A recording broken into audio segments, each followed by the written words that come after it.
rek actualité bu tey 4 avril bi li gën a fës ci réseaux sociaux yi mu di fête d'indépendance bi nga xamante ni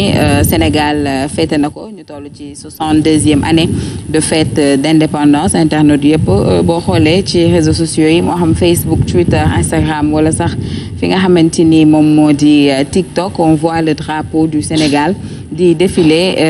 bu baax a baax ci statut yeeg ci profil yëpp yi nga xamante ni ñoom ñoo nekk ci réseau yi au site internet yi itam ñoom ñi ngi xam ne ni ki tey assisté nañ à un défilé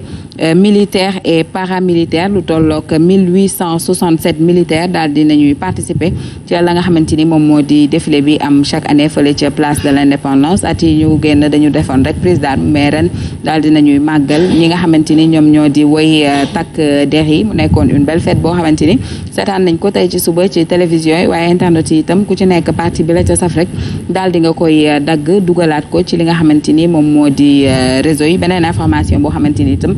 beaucoup d'internautes ñu ngi koy partagé massivement moo di jàpp nañ ni le discours du président de la République daf ko daal di confondre ak un discours boo xamante ni c'est un discours de mi-mandat maanaam deful discours à la nation discours mi-mandat la def xadi bëggoon naa ci am ay impression wu suñu invité monsieur Bocoum Thierno balaa may continuer peut-être ci yeneen information yi monsieur Bocoum est-ce que partagé nga avis internautes yi quand ils disent que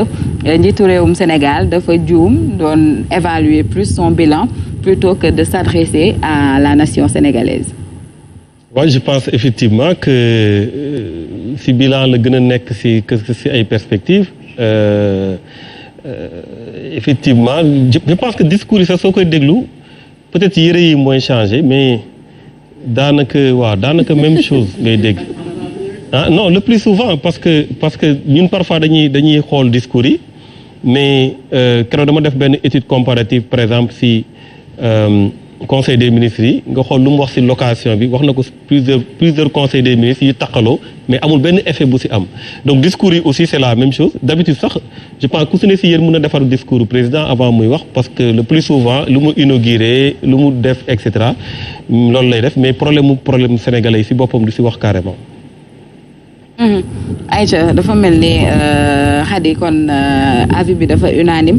ndax suñu invité itam même gis-gis bi la am ak ñi nga xamante ni ñoom ñoo di internautes yi leneen lu nga xamante ni itam mu ngi suscité beaucoup de discussions sur la toile mu di grâce bi nga xamante ni dafay am chaque année ci prison yi nekk fii ci Sénégal atum ren nag daal di nañuy gracier 11 condamnés yoo xamante ni dañu leen tuumaaloon ci meurtre ba amoon fële ca Médinatoul Salam beaucoup d'internautes nag jàpp nañ ni réew mi dafa tëddee wala justice bi dafa tëddee kumba am nday ak kumba amul nday ndax ñoom ñu ngi fustigé bu baax a baax anam bi nga xamante ni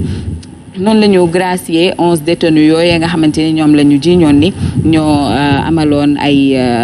faat fële ca Mbour rawatina ak Médinatoul Salam loolu itam bëggoon naa ci am avis wu ñi ma bokkal plateau bi moo xam Fatou Abdou Ndeye di met wala Fatima parce que nag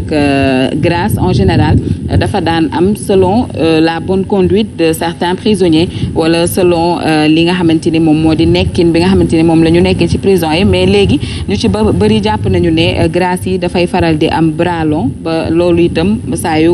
période grâce jotee moo xam lendemain Tabaski wala jour 4 avril wala lendemain Korité dafay susciter beaucoup de discussions ñii d'accord ñii ñàkk d'accord da ngeen ànd ak internet yi wala grâce bi dafa transparente. boo xamante ne c'est très sensible parce que nag gis nga mbir mi 2012 la woon ñu ngi wax ne def nañu presque 10 ans quand même ci kaso bi 2012 2022 5 ans moo ci des 15 ans mais une affaire aussi sensible ah mbir moo xamante ne dañu ci tudd ay nit yoo xam ne dañu ñàkk seen bakkan suulin bi doonoon loo xam ne lu ñaaw la loo xamante ne événement yi bi mu amee fii ci Sénégal daanaka dañ ci doon dem di ci coow tous les jours man maa ngi fàttaliku dañ doon def ñun daanaka édition spéciale ci loolu Birahim Touré moo doon dem Médinatoul Salam boobu Zik FM ñuy wax ci loolu nga xam ne moom moo amoon donc mbir mu mel noonu suñu yegsee ci tey ñu gracier ñoo xam ne juróomi at moo leen dese jar na ñu poser ci ay questions quand même parce que c'est le président de la République moom moo am xembamteef moom moo am également pour gracier képp koo xam ne moo ko neex, le dernier mot lui revient. Mais souvent mbirum grâce yi dafay indi coow parce que gis nañu fi kaawu Amadou Wuri Diallo bi nga xam ne dañu ko gracier ba pare, le président de la République Macky Sall n'avait pas toutes les informations et que moom moo ko waxal boppam. Donc bii mënuma wax ne le président n'a pas peut-être toutes les informations, mais peut-être dossier bu sensible nii c'est tout à fait légitime que la famille quand même ci ñi nga xamante ne ñoom ñoo loru woon di poser wi ay questions ci li nga xamante ne moom moo jëm ci grâce bi. Ndax nag buñ la tëjee kaso également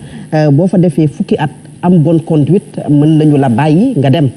Peut-être ñoom loolu la ñu wane, mais dossier bi moo sensible ba tax coow loolu am ci toile bi comme ni nga ko waxee mu jur ko ku nekk di ci waxtaane. Aussi les familles des victimes jotuñu seen indemnisation 100 millions de francs CFA. C'est tout à fait normal que mu jur coow et que peut-être dans les jours à venir ñun dinañ ci am lu gën a leer ci lan moo waral peut-être grâce boobu ci dossier bu mel noonu. Je pense que damay abonder juste voilà ci propos yi nga xamante ne ni Fatou Abdou wax na ko parce que problème mu crime la parce que meurtre moom lañ leen tëjee et li ci ëpp grâce bu ñu koy jox je pense que crime bokku ci et comme ni ñu ko waxee rek ça suscite énormément de polémique et war nañ ko xoolaat bu baax a baax déjà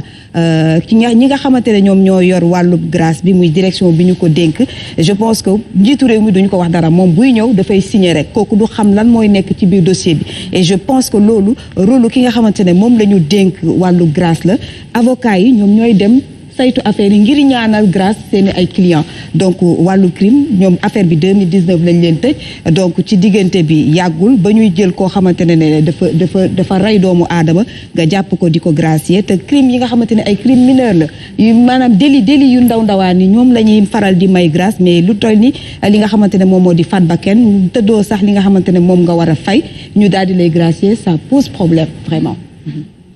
Voilà man li ci Fatima wax rek man loolu lay rejoindre parce que dafa am benn kuréel bu nekk ci ministère de la justice ñoom ñooy sëgg ci di xool ñan lañu war a gracier ak nan lañu war a gracier maintenant nag coow li bëri na parce que affaire Madinatu Salaam bi sax xaw na yàgg tuuti mais man cas bi ma gën a marqué mooy temps yële passé yàggul même pas 1 an benn xale bu góor boo xam ne dafa dëkk HLM rey nit ci anam yu ñaaw jël ciseau jamate kanam gi ndekete waa ji c'est un repris de justice dañ ko gracier donc condition de grâce yi war nañ ko xoolaat bu baax a baax parce que am na lu bëri luñ ci tudd loo xamante ne nii nit ñi ngi koy wax des témoignages yoo xam ne ñooñu fañ ko wax am na fu leer fuñ ko teg mais tey ngir laay war a suuri c'est vrai que nag ku dugg prison tamit ak loo mën a def am nga seconde chance mais bakkan dafa fort yenn délits yi mën nañ ko bàyyi mu jàll mais nga jël bakkanu doomu aadama pare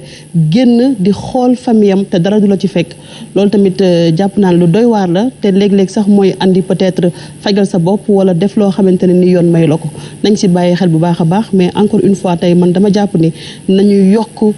doole administration pénitentiaire parce que ñoom ñi nga xam ne ñooy garder nit ñi tamit ci prison yi ñoom tamit am nañu ay problèmes yu rëy parce que boo xoolee le ratio benn garde pénitentiaire ñaata détenu la war a garder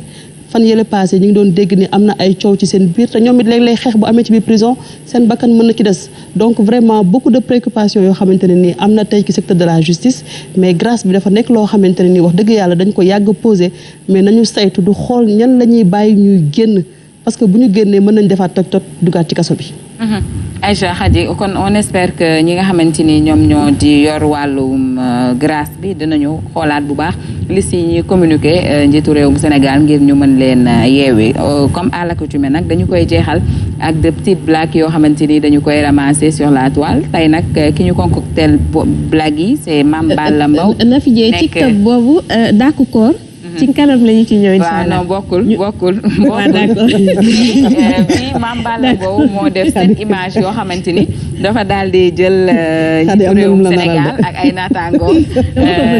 comment dirais-je di leen blaguer quoi di leen taquiner d'une manière très ironique buñ ma wonee image bi ci njëkk moom